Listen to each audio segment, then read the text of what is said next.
Good afternoon, everyone.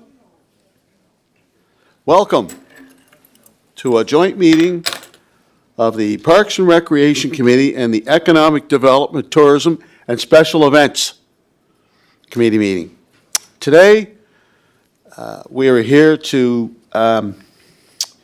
hear a presentation from our senior management in both departments. We're here to have some serious discussions about the vitality of the farmers market, where it has been for the last 14 years, and proposed relocation, if that is to take place. So nonetheless, I do want to welcome the members of the two committees that are here. I believe Councillor Justin Mattard is online. Councillor Mattard? That's correct. Yep, thank you. And Councillor John McAleer, online? Councillor McAleer. Okay, we have the chair of the Economic Development, Tourism and Events Committee, Councillor Trevor McKinnon, and we have a member of the Parks and Recreation Committee, Councillor Terry Bernard. Observers, we have Deputy Mayor Alana Jankoff, and as well in the audience we have the Chair of Protective Services, the Honourable Kevin Ramsey. Welcome, Mr. Ramsey. Pleasure's all mine. So, here's what we're going to do. We're going to hear the presentations from the two departments, and then we'll decide on how we're going to deal with it in terms of making recommendations to, I believe there's going to be a special meeting of council. Mr. Mayor? Yes, sir. So when is that? That will be determined after this meeting. Okay, sir. Yep. Okay. So without further ado, let's go back to the agenda. Call the meeting to order. Mr. Chair. Yes, sir.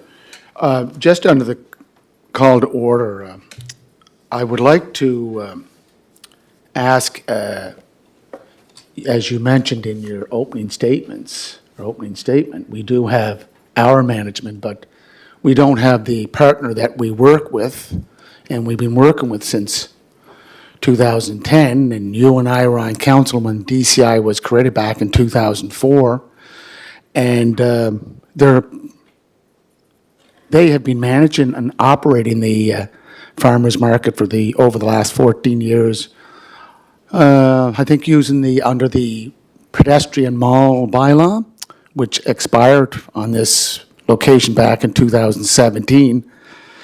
And if I look at, our contribution as a city to the BIA funds, the city, because of buildings that are inside the BIA zone, we contribute almost $27,000 to their fund that goes from City Hall to the DCI board and operations.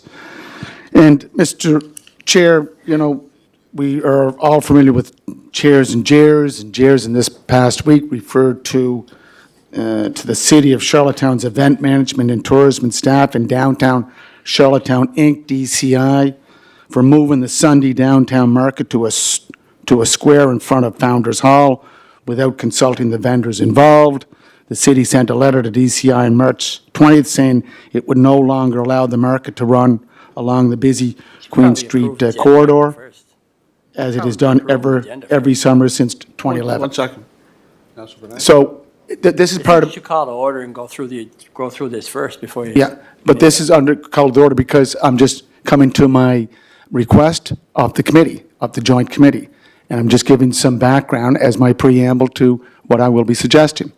Okay. So that was just, let me, if I can finish, Mr. Chair. So okay, go ahead. I just outlined what was in the Guardian article under the chairs and JARES, both City Hall and DCI. So DCI is not here, and I did speak to the chair last night, Steve Dunn. He did reach out to the DCI CEO, and she sent an email to members of council and myself this morning to have a meeting about this issue, and I'm asking that we defer this meeting today to meet with DCI, their CEO, and if the board members, including the chair, wish to be part of that meeting, I would like that to be my request. So I need a seconder for that.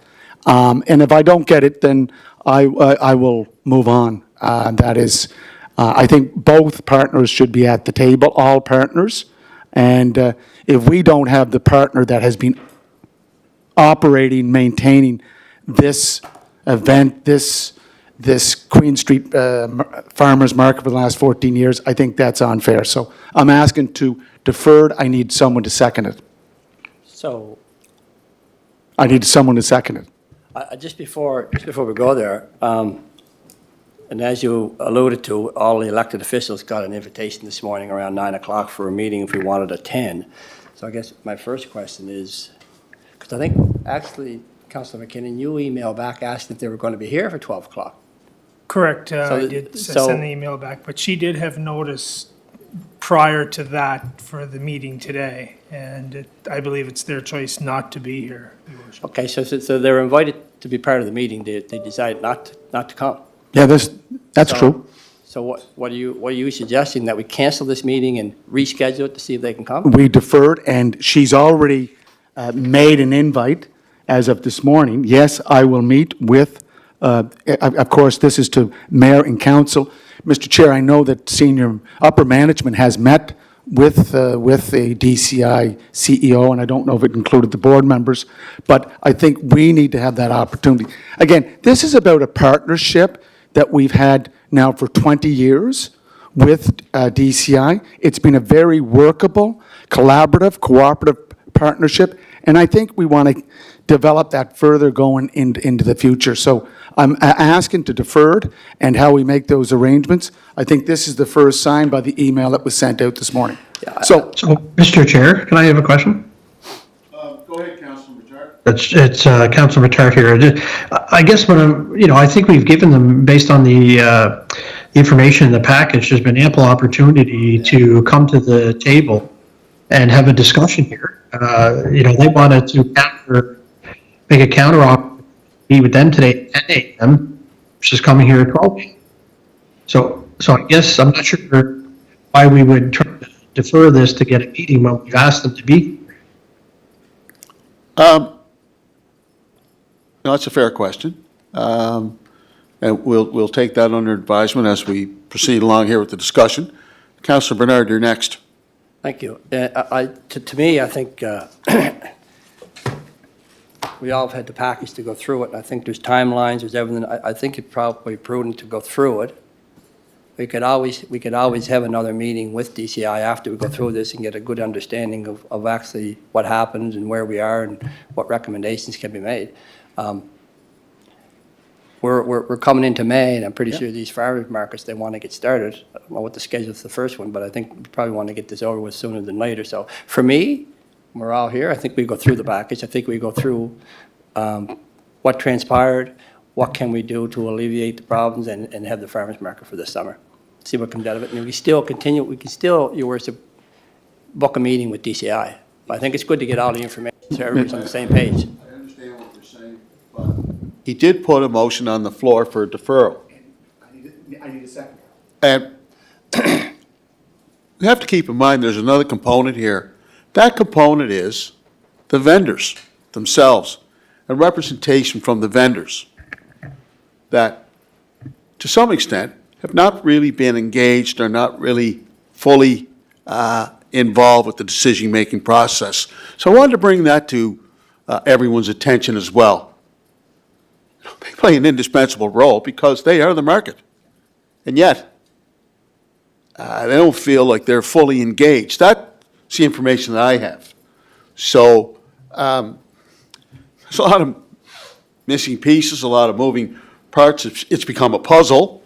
And unfortunately, elected officials are now called into the 11th hour to hear what senior management of the city of Charlottetown has to say.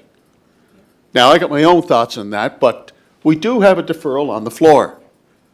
And Mr. Chair, if I can just again, repeat, I need a seconder. And to go back to what you were just saying, in this article from the Guardian as well, 8 vendors who serve food are not invited back. And some of them, of those vendors, as you know, are new Canadians. So we're talking about equity, diversity, inclusion, and we're putting up roadblocks to these vendors. And, Mr. Chair, if it is a meeting with DCI, I would support your call to invite the vendors to. Let's have a wholesome discussion on it. So I'm going to ask, do I have a seconder for the resolution?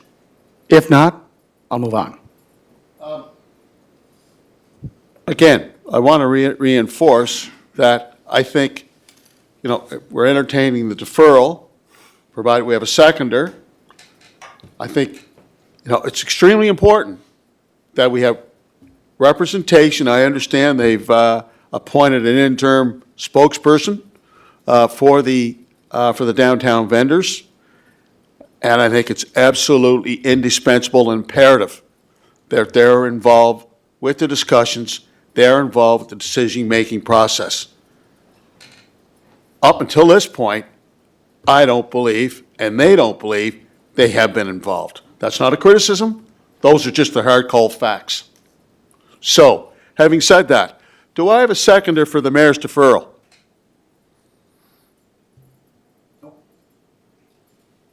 No, I think we go through it. I mean, if you look at the packages, it's well explained, and there's recommendations, and I'd like to hear about those recommendations. We may have this solved if we go through this today. Anyways, Mr. Chair, I have to leave. Thank you. Okay, Mr. Mayor, thank you. Let's have it noted that the mayor is leaving the meeting. Okay? So now we have, as voting members, we have Chair of the Economic Development Tourism Committee, Councillor McKinnon, Councillor Bernard, and we have Councillor Justin Mattart. Councillor John McAleer, are you online? I'll ask one more time. Councillor John McAleer, are you online? Yeah, yes, I am. Can you hear me? I can hear you now. Okay, welcome. Okay. Thank you. Okay, so I guess what we'll do is we'll start off with economic development and tourism. Again, it's information sharing, so I'll turn it over to you. Laura, please. Thank you, Mr. Chair. So I'm going to start by providing just a little bit of history and context. I know that the mayor did start off with that, but the Downtown Farmers Market began in 2010 as a partnership between downtown Charlottetown and the city. It was initially started as an effort to provide activity for cruise passengers and visitors, as well as its incentive for extended stay for convention attendees during a time when businesses in the downtown were historically closed on Sundays. The market, after 13 years of growth, now runs for 13 consecutive weeks between late June and late September, and it takes place from 10 a.m. to 3 p.m. Road closures would extend on either side to allow for setup and tear down to the period of approximately 7 a.m. until 4:30 p.m. daily.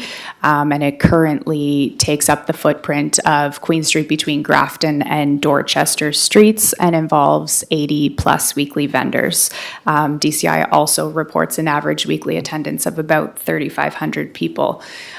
So I believe at the request of the chair, we were asked to provide a timeline of communications from January through until just last week. So that is included in the report. I'm not going to go through it in detail, but at a very high level, DCI first requested a logistics meeting to discuss the 2024 Downtown Farmers Market on January 23rd, which took us through to a meeting on February 13th between the city's Event Logistics Committee and Downtown Charlottetown to do a debrief on the 2023 market and allow departments to go through what their concerns with operations were last year and try to address those concerns for the 2024 season.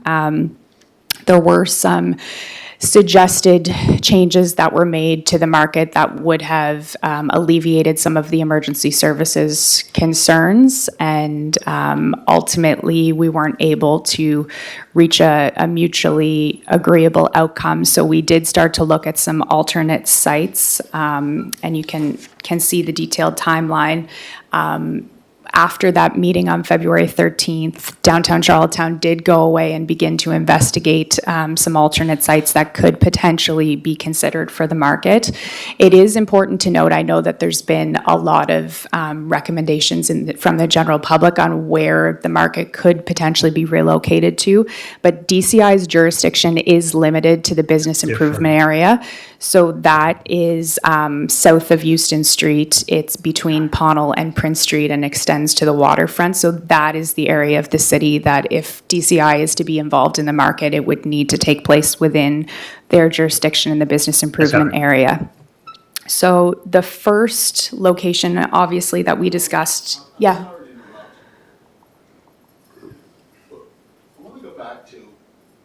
Sorry, I'm sorry to interrupt, but I want to go back to when you said meetings had taken place as a result of correspondence back in January the 23rd. And discussions are taking place with yourself and other managers and upper management here in the city of Charlottetown to try to mitigate, as I understand it, alleviate some of the concerns that were outlined, I guess, from a safety and security perspective. Could you elaborate on what those concerns were? Just so people that are watching today have a much better understanding, and we as elected officials can have an appreciation for what those concerns were. Certainly, and I was actually getting to that.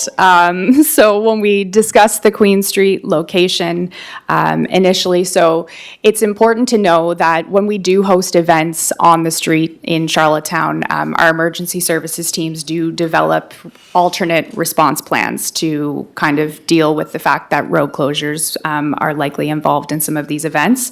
And they plan around those traffic disruptions to ensure that the safety and security of residents and visitors can be maintained. The more frequently that an event takes place, the higher the risk assessment. So inherently, the market itself, I understand, is not the problem. It's the frequency combined with the size of the market that really is increasing the risk assessment in this case. So the concerns that were brought forward initially involved the number of street closures that are associated with the market. So given the footprint, we do have Queen Street closed between Queen and Dorchester.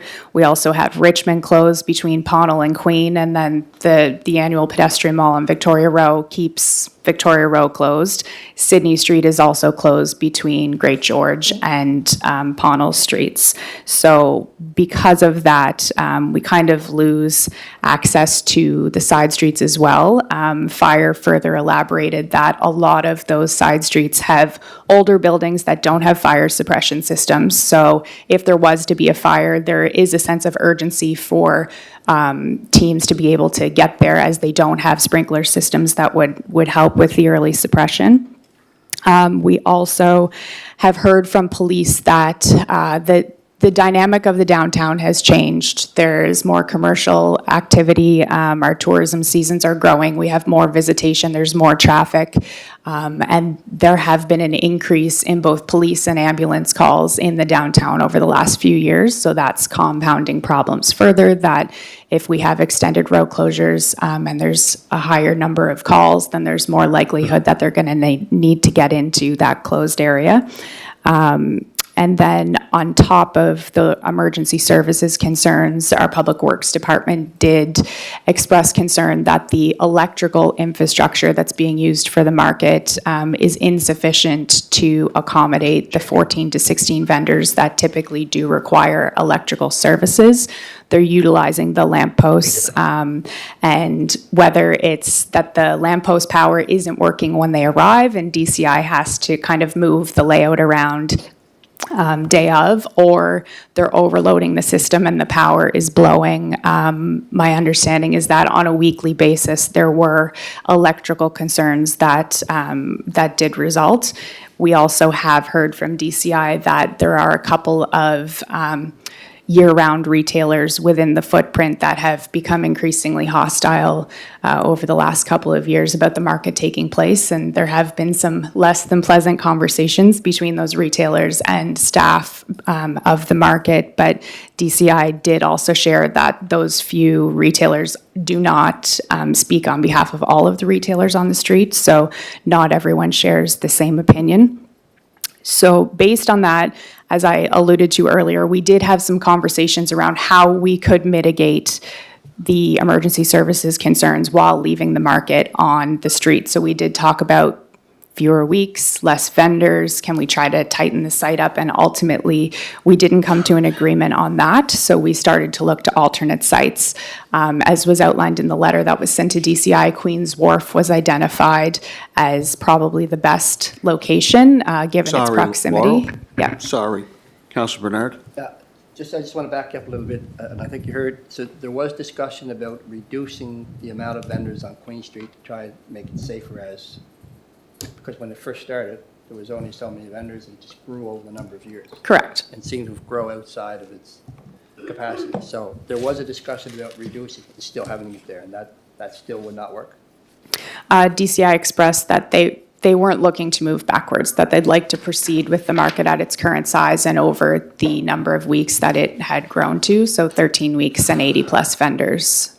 So I'm just wondering, because when I read through the report, it also talked, they wanted to move because of insurance costs now too, but I think those insurance costs were driven up because there were safety issues that were identified by our police and our fire. The insurance concerns stem from the letter that was sent on March 20th. So because the emergency service concerns have now been raised, DCI has let us know that their insurance company has indicated that insurance to cover the market with the concerns not being remedied will be unaffordable. So I'm just wondering, so if we're able to remedy those concerns, because it has grown outside its capacity, was there a conversation about if we pulled it back, does that alleviate their insurance company's concerns? That is Because not, right now, there's a yeah. concern, and police and fire have noted that. But if we can make it work, that it's safe again, is DCI okay with that, as long as their insurance is okay with it? So that will need to be a conversation between DCI and their broker. That's not, Frankly, oh. couldn't answer for that from our meeting. Oh, You were at that meeting.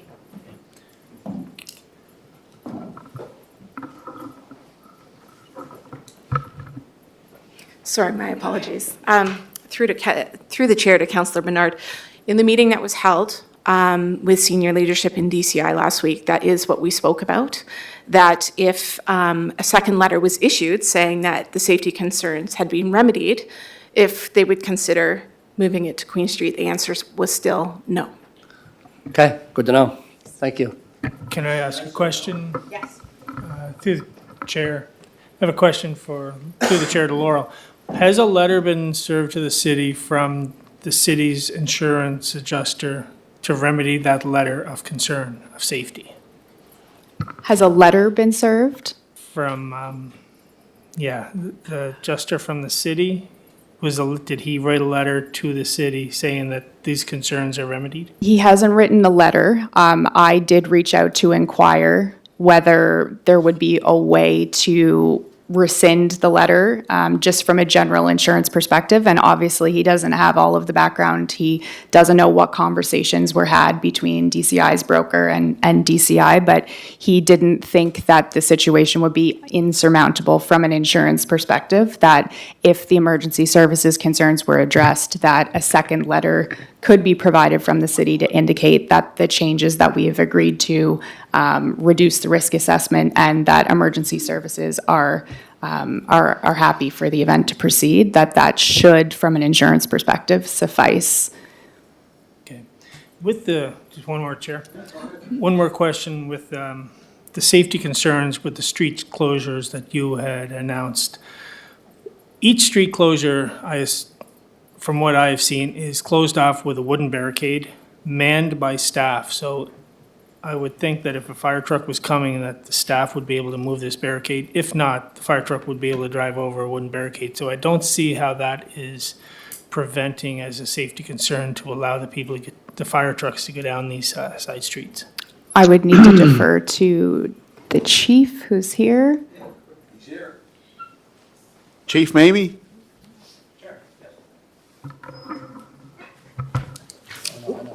Thank you, Chair, and through to Councillor McKinnon, sorry. Any delay in the response, especially as was reported out in the report, and Laurel made mention too, with buildings with no suppression systems, zero distance between exposures, meaning the building adjacent to and on either side or behind. We have increased response. That's why the station for Station 1 is in the core of the city, is to respond quickly to all those areas. The one-way streets, the tight, compacted, old inventory of fire building stock, which turns into required fire flow stock. So any delay at all in the response to that is puts people's lives in peril.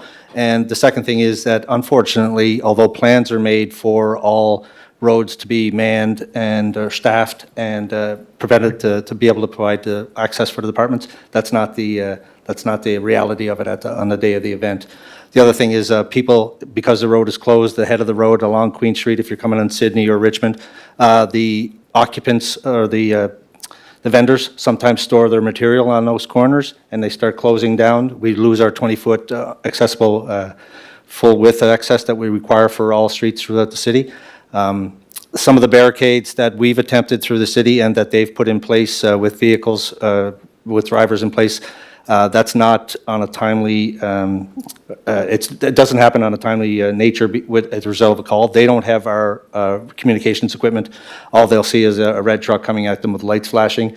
And in many cases, the drivers, or if they're using vehicles, are not readily accessible. They're multitasked throughout the day, most of the people at the corners. So any closures like that over an extended period of time are what leads to those, the risk analysis and the risk assessments for those buildings in that area. All right, thank you, Chief. Hopefully that answers. Another question to the chair, I guess, for Laurel. What does this, we have these safety concerns for the market one day a week and an afternoon. What are we doing with Victorian Christmas, which the cities are shut down for 3 days? Remembrance Day, where the street is shut down for a period of time of hours, Firm Day in the city. Is this across the board for everyone? No, so as I mentioned, a risk assessment is done for each event. So it's the frequency that's the concern. The risk assessment goes up the more often that an event happens. So emergency services has completed their meetings with everyone that currently has an event on the street, and no one else has raised concerns like the market has in terms of the frequency. There are adjustments that are being made to emergency response plans, but this will be the only event that they have signaled that they have trouble supporting remaining on the street. So, just to reiterate, Councilor McKinnon said, so this doesn't affect Farm Day in the city. This doesn't affect Diverse City. So Diverse City is still free to host their event on Queen Street, correct? Diverse City is still free to host their event on Queen Street, but they are looking at an alternate location currently. They have expressed that to the city. I know I've had discussions too, but I just wanted to accurately understand they still have the freedom to host their event on Queen Street. Farm Day in the city, the Christmas events, those, as Council, 3 days, that's still the light screen. That's right? correct. And the footprint for Victorian Christmas is less than the farmer's market because it only extends to Sydney Street, with Sydney remaining open. So it's all contingent on the footprint. That seems to be the challenge, the expansion of the footprint for the current farmer's market going further down Queen Street. Is that correct? The challenge is the frequency over 13 consecutive weeks. Frequency or the expanding of the footprint moving down towards Water Street? Well, everything coupled together increases the risk assessment. So for a one-day event, the risk assessment is much less than an event that takes place 13 weeks in a row. There's 13 times more likelihood that something will happen during the downtown farmers market than during Farm Day in the city, because Farm Day in the city takes place on one day and the downtown farmers market takes place on 13. Councilor Bernard, you wanted to ask a question? Yeah, no, I think it was already answered. It doesn't matter whether we remedy the problems on Queen Street. It sounds like DCI has said we're not interested in going back. Just in the conversation, I'm surprised to hear that Farm Day in the city is okay. Because the footprint is the same or larger, is it not? The And even though footprint it's is only one larger, day- yes. Pardon me? The footprint is larger. You could still have an event that fire I would think would be concerned about. So Discover Charlottetown is currently working with our fire inspector to develop an emergency response plan. As part of that plan, they may look to put a truck inside the closure so that if there was a call on that day, they would already be in the enclosure. But they couldn't do that for farmer's market. Or if That they would be a could, question DCI for still Tim, said but no. that would be 13 weeks in a row. Okay. Don't mind. Please, we're looking for clarification. Thank you, Chair, and through to Councilor Bernard. From emergency service perspective, any events on the streets cause us concern, and the risk assessment goes up for all those same buildings and the people down there that we're talking about. So our preference is, of course, to not have any events on the streets unless we can properly maintain 20-foot unimpeded access through every corner and down every street. Now, that's going to be impossible with some of the events that are on the go. As Laurel has mentioned several times, one event occurring 13 times has more likelihood of having some sort of significant event happening inside that event than an event happening once a year. The footprint of the Queen Street for both markets is a concern for us, and every one of these meetings we have with both our own events planners, as Laurel would know, with a DCI or any other community partners that we work with, these concerns are raised, and we always work out an access plan around that, or a response plan around that. But to do it 13 consecutive weeks through the summer is getting difficult. The crowds are increasing, and as I mentioned, the corners are shrinking in regards to their available accessible route for our vehicles, and it just delays response, and that's a concern for all events on the streets. Ideally, we'd like to see them in event grounds, park spaces, wherever they may be. But we're always there to support our partners, and if there is one on the streets, we'll make sure it's safe, and that's all we've been doing as we work through this. These are not new concerns. These are raised for every event. Fireworks in the city, parades through the city, when the street closures, rolling closures, anything that happens in the city that's going to impede access is a concern for emergency services, both police and fire, and this is just one more of them. Hope that answers. Chief, I want to ask you a question from a philosophical point of view. I've talked to many residents, I'm sure a number of the councilors have, we all have, throughout the city, and they point to street closures in other cities across North America, and they're saying, why is our situation, paraphrasing, much more unique than any other city, in any other jurisdiction? Street closures are something that's perfectly normal, and other cities are able to do it in a safe, predictable manner. And they're asking us, why can't we do the same? Councilor, Chair, thank you. From my perspective, and living in different cities throughout this great country, Halifax, Victoria, Ottawa, all have those type of events and those type of infrastructure in place for that. The one thing, and I'll point out to citizens who, Halifax is relatively close, if you ever get a chance to go over and look at Argyle Street, which is a pedestrian street, they maintain 20-foot clear access right down the middle. They have bollards at both ends that are immediately removed by fire on arrival, and the access down the middle is never impeded. Same thing goes for corners. When it comes to the intersections, they're properly maintained, and 20-foot access is maintained. Byward Market in Ottawa is another perfect example. You can see a fire truck roll through there 6 times a day, and it does, for responses through that area, and it's a beautiful pedestrian area, but once again, those 20-foot unimpeded access has to be maintained in those other cities. We don't have the geography for it in our city here itself. The streets are smaller. There's a lot of one-way traffic down there, so that's where I look at it. But I would like nothing better as a resident of the city to see something like that in the city. But once again, just probably add a workload to Public Works or Parks or somebody. So, Mr. Chair, with Queen Street, the vendors are on each side, south or east and west sides. There's still not a 20-foot access down the middle of Queen Street with the vendors located in the parking spots? There is, when there is a proper cornering or proper protection at both corners. or all corners be it. The reason that the vendors are on both sides of the street is like that is because we asked for the maintenance of the 20-foot accessible. So that is clear all the way down Queen. When we look for vendors that are looking to go on Richmond Street, the pedestrian walkway, curb to curb there is 20 feet, so we have to put them on the green space, up on the sidewalk, push them back a little bit by the stage. That maintains our 20-foot access down there. So many of the streets, we can't do that.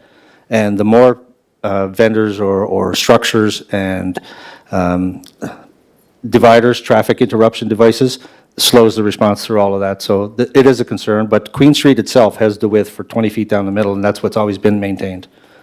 So the vendors that are in Richmond Street, would a solution be bring them off of Richmond Street up onto the platform area of Confederation Center? Do you have a solution here? That's not a fire. Okay. I still have one for Tim, though. Yes. Mr. Chair? Come back, please. Councilor Bernard? Thank you. And I will start off by saying, Chief, you know, whatever you recommend, I take it seriously. So, so if you recommend no, then no would be the answer. The only problem I'm having is I'm looking at risk. So I'm hearing that the buildings being old, they don't have fire suppression, and we need fire there. We need it obviously as quickly as we can. But I'm also hearing Farm Day in the city is okay because it's only one day, where the other ones are 13 days. So that's 13 days is obviously more of a percentage in risk. But the one day could still happen. Definitely. So I'm having trouble figuring out, well, if you can do it that one day, why can't you do it for the other 13? Like, I know it's 13 more times, but still, if you have it that you're approving for the one day, why can't you have the same system for the other 13 days? Yes, and Chair, through to Councilor Bernard, that's how things have occurred for the past however many years the market has run. Okay. We've developed the plan, they followed it, and we've worked with them. The concern is, once again, as with the number of occasions, it's much like pulling in a duty crew for a storm. There's an extreme cost financially and also on our staff to pull them in to try to mitigate anything that's going to happen through the event of a storm. That's the same sort of structure we'd have to put together to pull people in, resources, staffing, the financial commitment to do that for a one-day event is much more easily absorbable into our operational budget than it would be for 13 times throughout the year for the same location. So that's one of the reasons for that difference. And the one-of events are more closely planned. The organizers of those events, because they're setting up for one time a year, are much more stringent on their guidelines for doing that. People who come back 12, 13 times in a row are comfortable with their location, they're comfortable with what they did last week, and there was no problem with it, so they're doing it again this week in regards to lay down of their gear. So things like that, issues expand the more often that you're doing the same thing, from our assessment. Okay, all right, thank you. Mr. Chair?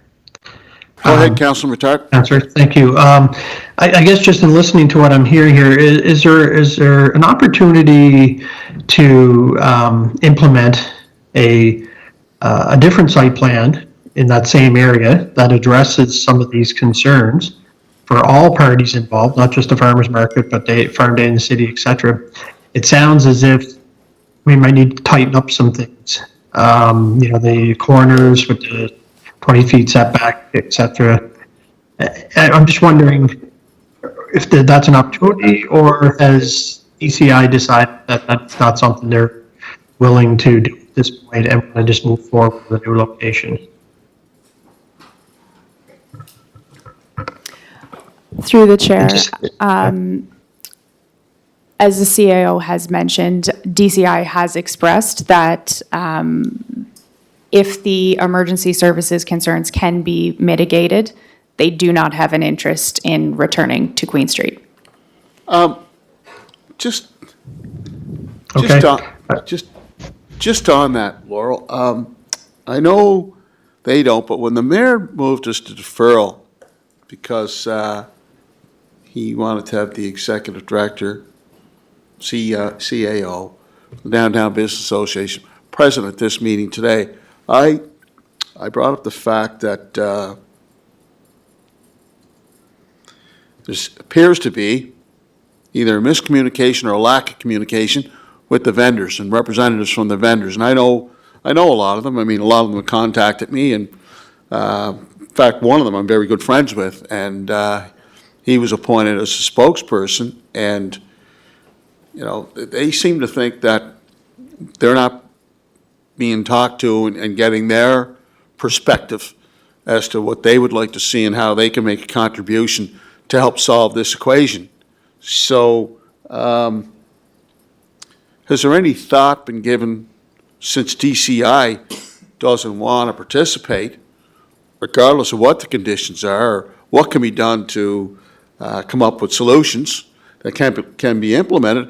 Any thought be given by senior management in the city of Charlottetown to deal directly with the vendors to see what can be done? Because I think, you know, they want to form their own association and deal with the city directly. Has there been any thought to reaching out to representatives from the vendors themselves? I can only speak on behalf of myself, obviously. I have not personally had any thought to sidestep DCI and discuss with vendors whether they would like to set up their own market. At the end of the day, our team accepts event applications and we review them with the Event Logistics Committee to do a risk assessment. So if that is the direction that the vendors would like to go in, then we would accept an application and review it no different than we would any other event. I think that it is important to note that DCI has been a good partner of the city over the last 13 years with the market. They do have a successful track record. They have a good history with the market. So I think that we shouldn't be too short-sighted in eliminating them from the equation and starting our own, if you will. I think that if we continue to go through the report, we have reached what we feel is a workable solution.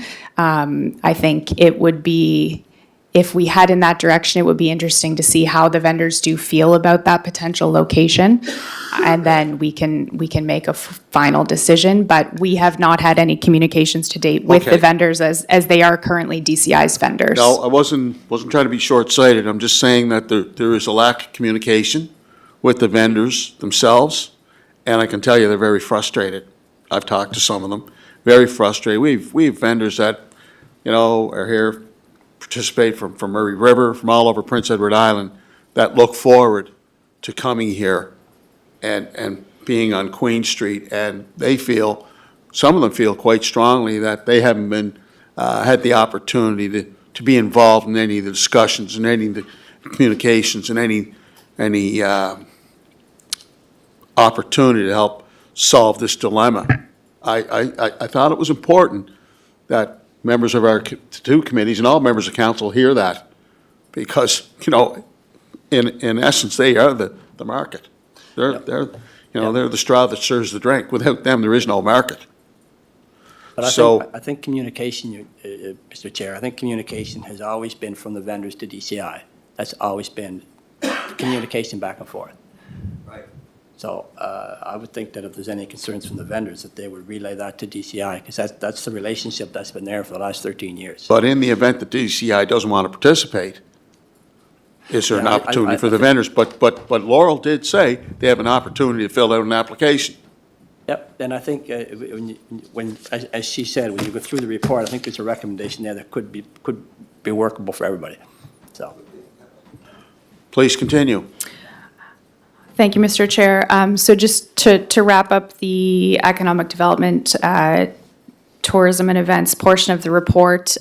So the letter of March 20th did indicate that we were of the opinion that Queen's Wharf would be the most appropriate location for DCI to look to move the market. That was based upon the proximity of that site to the original site, the hard surface nature of the site, which takes into account the accessibility concerns that have been expressed by members of the public and by vendors, as well as any concerns around wet weather that may result in less than desirable turf conditions on a green space. Ultimately, as we all in this room know, Queen's Wharf is provincial property. That is not city property, so we don't have final say over whether or not that is possible. DCI did indicate that they had requested use of the space. They went so far as to have a site map drawn up, and our understanding is that there were some liability concerns expressed by the province given the number of tents and the number of people and the lack of secure fencing or some structure to prevent someone from going over the side of the wharf. So they did not provide permission for the upcoming market season, which I'm going to hand things over to the manager of Parks and Recreation, but that was when the Founders Hall green space came into the conversation.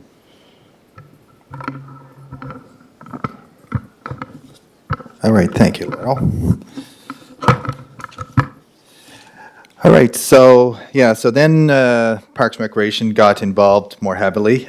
They were initially involved in some of the initial discussions, but then the requests came in for us to consider Founders Hall green space. And since the BIA or DCI had requested the green space, so they requested, so that came into us, then we decided that we'd consider that. The turnaround was pretty quick, that they wanted to hear back from us, and we looked at the location, and we initially signaled, that we would support this location and work with them. But then upon further investigation, the Parks and Recreation Department had concerns that the site might not meet the expectations of DCI, particularly from the perspective of the overall size of the space. It's not a large space.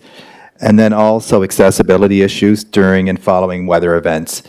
And you think of 3,000 people, 3,500 people there every single Sunday, you'll end up getting paths that are beaten down. And the area is not, even though it's level in the section where we put our outdoor rink, there's drop-off areas on either side that leads up to the roadway, and it would, just even getting into the site was more challenging. If you're in a wheelchair, if you had accessibility issues or whatnot, mobility issues, you wouldn't be able to walk. It's ground, it's uneven. So then Confederation Landing afterwards was DCI's top location for consideration after Queen Street. This location was Is that in DCI's boundaries?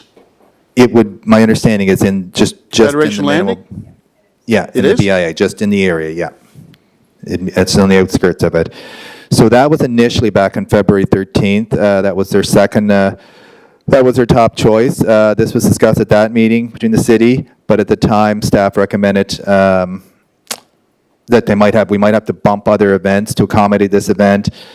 And there was also concerns with regards to potential some turf damage with the volume of vendors there and customers at the site.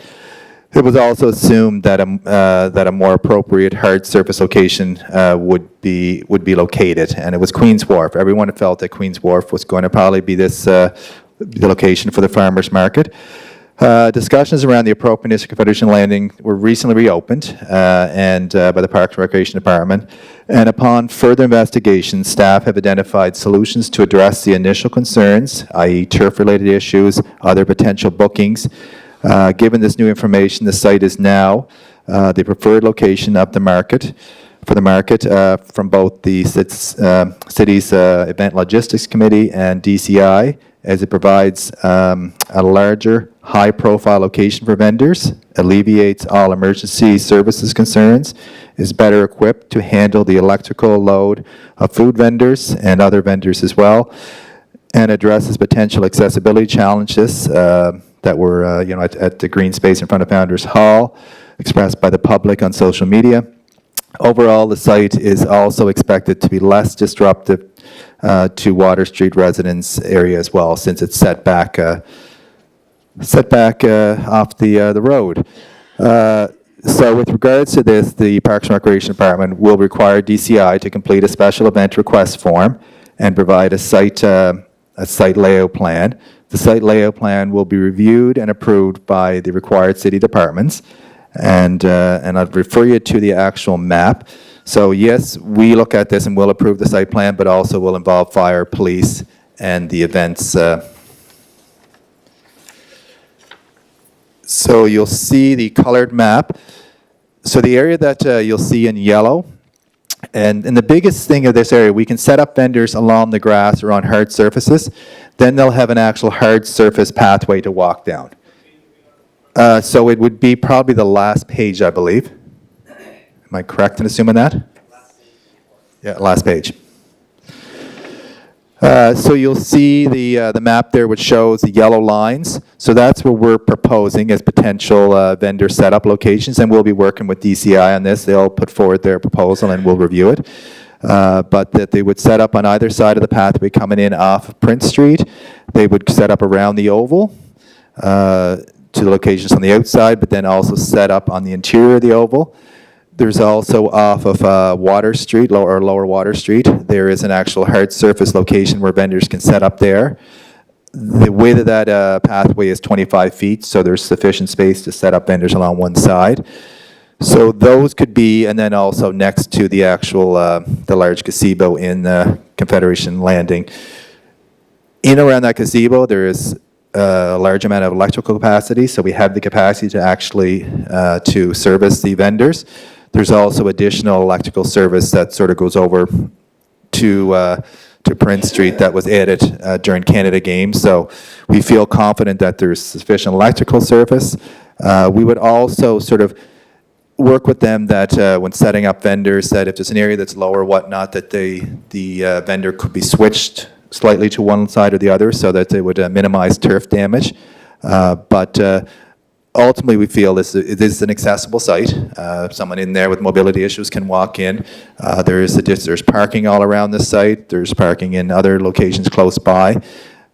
So that's what we are proposing, and we would work closely with them that if we did identify there was some turf issues or was any concerns, we would remedy this, come up with solutions immediately and not let it sort of carry on through the summer. Mr. Chair, can I have a question, please? Just Sure. because I have to wrap up here just in a few minutes, so I just want to make a final comment. In reviewing the plan that Frank just went through, seems like a great alternative location, checking off a lot of the boxes that concerns we have from a safety perspective. But I think it goes back to what you've been saying all this whole meeting is the vendors. It's great that DCI will feel that this is a great location, but has anybody spoken to the vendors? Right. The location, and if there's 80 vendors and 70 and it works for 70, what happens to the other 10 or what the case may be? So although this does appear to be a great alternative, I guess I'm a bit concerned about the impact of the vendors who may or may not have been consulted with on this. So I'm going to leave it at that as my final comments. I think it's a great location, but vendors need to be considered here. Thank you, Councilor Rittard, and I appreciate your participation here today. I know you're under a tight timeline. Enjoy the rest of the day. I do share your concern about communications with the vendors. It's great that, we see this as an alternative. This is coming from a recommendation of senior management in the Parks Department, but again, has there any discussions with the vendors and, what's the fallout? What happens if they're not pleased with this location? What happens then? Does the farmer's market become not the farmer's market that we've experienced over the past 14 years, which is, it's a major event in our city. People look forward to coming to the farmer's market. You hear different cities talk about reimagining their downtown. They talk about culture, food, being involved in all of those different types of experiences. And I'm really afraid, and I say this quite sincerely, I'm really afraid that we're going to lose that. We're going to lose that, and some of the vendors are not going to be pleased with this. I know they're not pleased because they haven't had any discussions, and I know that firsthand. So that's the recommendation from Parks and Rec. I think Councilor Bernard, you said here today, let's go through the meeting to go through the information that's presented by our senior staff. I'm not sure, Frank, if you have anything else you'd like to add. I do. Sorry. Am I gone? Okay, there we go. Yeah, so I just wanted to more or less comment from Parks and Recreation standpoint, we wanted to be supportive of this event because this event has taken place in the city for many years. So we wanted to come up with some options for solutions to try to resolve the matter of them not having a location to do their farmers markets. So Confederation Landing is an events venue, has been used for multiple events over the years. It is set up with the necessary electrical requirements. It does have hard surfaces. We do have a slight concern, with the turf kind of thing, but we think we can work around that and work with the group and see how this event works this year. And this is a potential great opportunity as well because Confederation Landing is in a prime area of the city. It connects the Founders Hall location. It connects the Peaks Wharf area. There's a lot of people that travel down that area over the summer, so it is a great opportunity we see as well. And who knows, this might be the best location ever, and we wanted to give it a try and work with DCI on. So, Thank you. I just want to say that DCI has asked for this location. It's, we don't deal with the vendors. DCI deals with the vendors. And it's not our role to deal with the vendors. It's our role to deal with DCI. DCI, made the decision on Queen Street in consultation with our safety concerns. So at the end of the day, if this is a recommendation that's being made, and this is one they asked for, they must be in consultation with their vendors. The only question I have for Frank is that parking lot down there, is that not owned by CADC or Laurel, sorry? And do we have permission to use that? So yes, the parking lot is owned by CADC. It is public paid parking. Something that hasn't been mentioned yet is that Port Charlottetown was engaged as part of the conversation by DCI. They did attend the meeting last week when Confederation Landing was resurfaced as a potential option, and they are willing to work to try to help address some of the vendor parking issues. So between the port parking lot as well as the lot that's behind the Mi'kmaq Confederacy building, they do think that they can assist DCI in the city in accommodating the vendor parking. As Frank mentioned, this site does, while we haven't conversed directly with the vendors because they are DCI's vendors, we have seen the common themes of concerns that are coming up on social media. So accessibility, we do feel, has been addressed with the recommendation of Confederation Landing.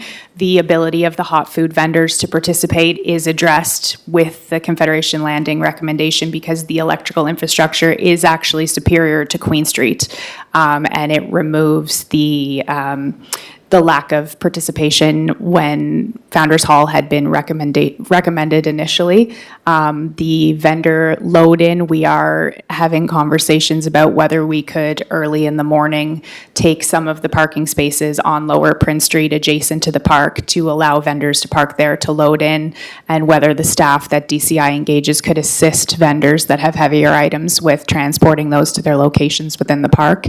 And then, as I mentioned, the vendor parking was another concern that had been flagged. So we are actively working, DCI is actively working to try to address some of the concerns that have come up. And everyone around the table does feel that this could potentially be a very good location for the product on a go forward. Yeah. So Laurel, I know CADC does charge for parking there. I don't know if they do on Sundays or not. So that'd be part of the conversation too, I assume. Whether there's going to be allowable one allowing the vendors to use it, or clients wanting to go to the market, and if there's going to be a charge to park. Yes, I believe the intent would be to not have vendors park within that paid parking lot. They could unload and then move a little bit further away into unpaid parking. Okay. And then the lot would remain open, no different than it does every other day of the summer for any visitors to park in that location. There would obviously be street parking that is not paid parking for people that are just dropping into the market to shop and then depart. Okay. So CADC parking lot, then I take it from that answer that CADC will be charging to park if you want to use it. I'm not aware of the conversation taking Okay. place, but Okay. they do currently charge on Sundays. Oh, they do? Okay, thanks. Just to add one more comment there, Chair Twill. So also, Chief Mamie remind me there as well, Confederation Landing also addresses all the concerns that were raised from the event being on a street from police, fire, and public works. So that location addresses all those safety concerns because it's in an actual confined park area, so. Thank you, Mr. Chair. I'm going to take Councillor Mertart's line. Mayor? If you wait long enough, your question will be answered. So my question was going to You guys be, just do what you're going to do. Yep. Councillor McAleer, for inclusivity, all hot food vendors are going to be allowed down here, even though we're still close to Founders Hall, Peaks Tea, McKinnon's Lobster Pound. Everybody's going to be allowed? The restriction was not placed by the city. That was something that DCI had implemented. I'm not sure the rationale, but I suspect it was to be a good neighbor to Founders Hall. There is no restriction being placed on the city on the participation of hot food vendors, and we have confirmed with DCI that the electrical is sufficient to support those vendors within the park. Okay. I do like what's being presented for this, but I would still like the idea of having the market in the downtown core. Try to work with protective services to work around to see what we can do. Keep the buzz of 3,000, 3,500 people on a Sunday afternoon in the downtown core area, wandering around stores, vendors, restaurants. I've had restaurants reach out to me and say that Sunday afternoon is the busiest day of the week for them when the market is on. I've had food vendors saying we can't go down to another area, it's not going to work for them. So I still request that it would still, if we can work to keep it on Queen Street if possible, but this site is better than the Founders Hall one. That's all. Thank you, Chair. Thank you, Councillor McKinnon. I appreciate that. Well, we heard the presentation from both, excuse me, both Parks and Recreation and Economic Development, Tourism and Events. I appreciate the information that's been presented here to both committees here today. I'm sorry, Councillor McAleer, did you have a question? No, I'm good. Thank you, Chair Okay. Twill. Okay, great. Thank you for staying with us.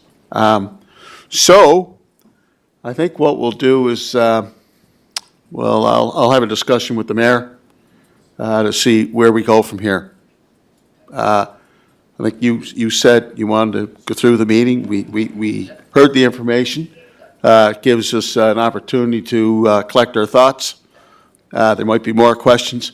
But before we come to a conclusion, again, it's not a criticism. I appreciate, DCI and the work that they do, but I'm telling you, a critical component here, and I want to emphasize this, are the vendors. And I'm going to recommend to the mayor that, that hopefully at a meeting held soon, that we not only have DCI, but we got to have the vendors in attendance. We got to have the vendors in attendance. So that way, we're all in the same room, we're hearing the same information, having the same discussions, and having the same questions answered. I think that's important, folks. I cannot emphasize that enough. Thank you for your attendance here today. Move for adjournment. Second. Thank you.